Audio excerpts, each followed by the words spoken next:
I'm 79 years old, and I've been lonely for most of my life, without ever knowing that's what it was. That's the thing I want to say right at the start, because I think if you're watching this, you might know that feeling too. Not the loneliness of being alone in a room, the other kind. The kind that sits right next to you at a full dinner table. I didn't understand it until recently, until there wasn't much time left to do anything about it.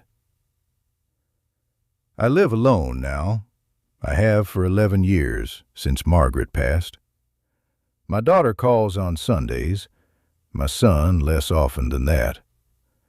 There's a woman named Terry who brings groceries on Wednesdays, and we talk for maybe 10 minutes while she puts things away. She's kind. She doesn't have to talk to me at all. I'm not telling you this for sympathy. I'm telling you because it took me until I was well into my 70s to understand that the loneliness I feel now isn't something that arrived when Margaret died. It was always there. It was just quieter when there were more people around to cover it up. That's the part I had to sit with. That I had been lonely even when I wasn't alone. When I was young, in my 20s, 30s, I thought I was just serious. That was the word I used for myself. I was a serious person. I had goals. I had a plan. I was going to build something. My father had worked in a factory his whole life and came home tired and small, and I swore I wouldn't be that. I was going to matter. I was going to have a name that meant something. I put every bit of energy I had into work, into becoming, into not being him.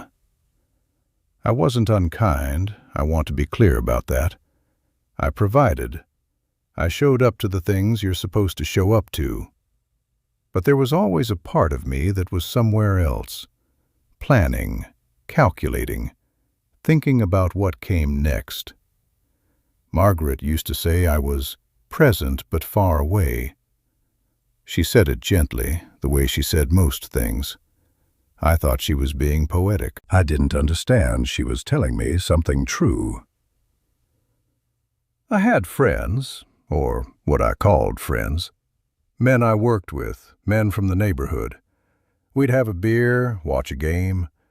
We talked about sports and money and complained about things. We almost never talked about anything real. I didn't know that was a choice I was making.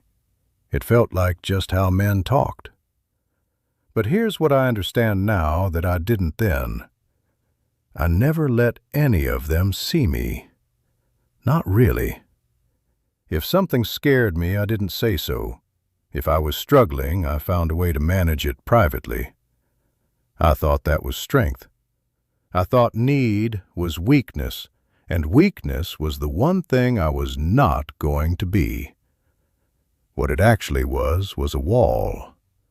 And you can build a wall so carefully, so quietly, over so many years, that one day you look up and you realize you're sealed inside it.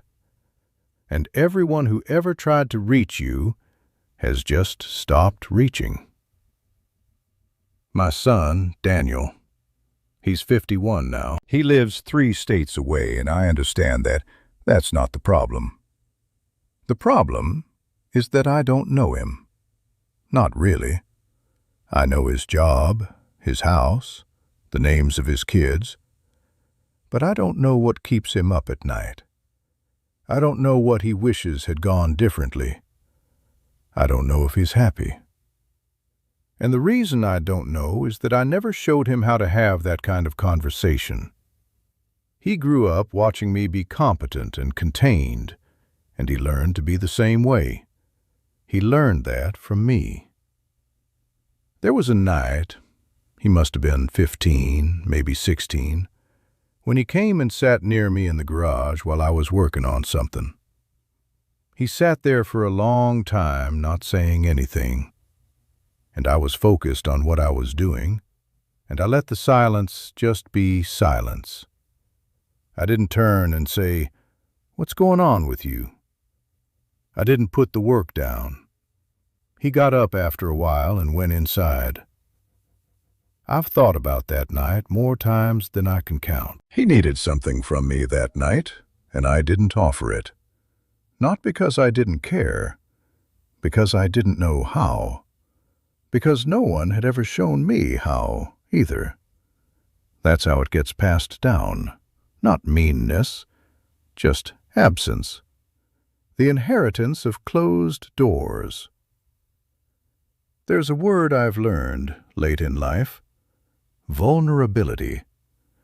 I know it sounds like a therapy word, and I'm not much for that kind of language, but the thing it describes is real. What it means, the way I understand it now, is letting someone see that you're a person, that you have fears, that you've failed, that you don't always know what you're doing, that you need things. I spent 60 years making absolutely sure no one saw any of that in me. I thought the way to be loved was to be impressive, to be reliable, to be the one who handled things.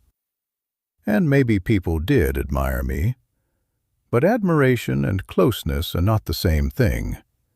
I confused them for decades.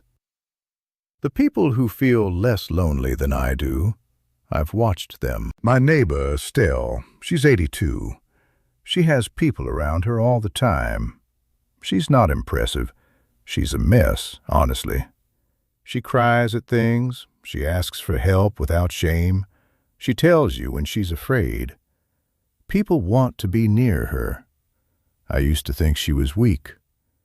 I understand now she was just human in a way I didn't allow myself to be. Margaret knew who I was. Somehow, despite everything, she saw through it. I don't know how she stayed. I'm grateful in a way that feels almost unbearable now that she did. But I also think about how much more there could have been. If I had opened up more. If I had said the things I felt instead of swallowing them. If I had let her carry some of it with me instead of always carrying it alone and calling that strength. She died not knowing how often I had thought about her, how much I relied on her presence even when I acted like I didn't need anyone. I never told her those things clearly. I assumed she knew.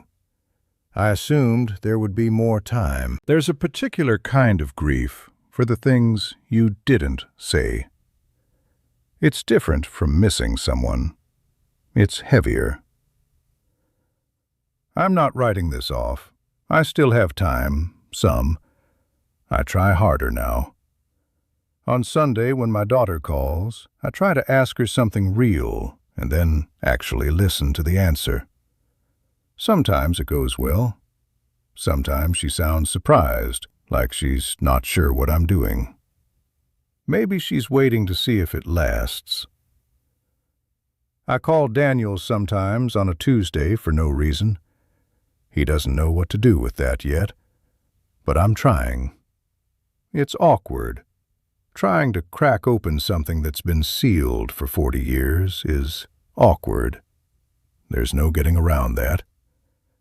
But I'd rather be awkward and present than smooth and somewhere else. If you're younger than me, and most of you are, I want to say this as plainly as I can. The loneliness I have now didn't start when I got old. It started when I was young and decided, without really deciding, that being needed was better than being known, that being respected was safer than being loved. It starts with one conversation you don't have. One moment you stay composed when composure wasn't actually what was needed. One time you say, "I'm fine," when you're not. And then you do it again, and again, and it becomes who you are. And eventually the people around you stop asking, not because they stopped caring, because you trained them not to expect an honest answer. Nobody is going to come find you inside a wall you built. That's not how it works. I have a small garden I tend to in the mornings when my knees allow. I have this chair by the window where I read. I have Terry on Wednesdays, and my daughter on Sundays, and sometimes Daniel on a Tuesday. It's a quiet life. It's not the life I imagined. I don't know how much longer I have. My health is what it is. I try not to think too far ahead because there isn't that far to think ahead to anymore. What I know is this. The loneliness I spent my whole life not naming is the thing I'm most sorry about. Not the professional failures, not the mistakes, not the money that didn't come or the recognition that didn't last. Those things don't keep me up at night. What does is the years of being in the same room as people I loved and never quite letting them in. You still have time for something different. I just wanted you to know that from someone who wishes he'd understood it sooner.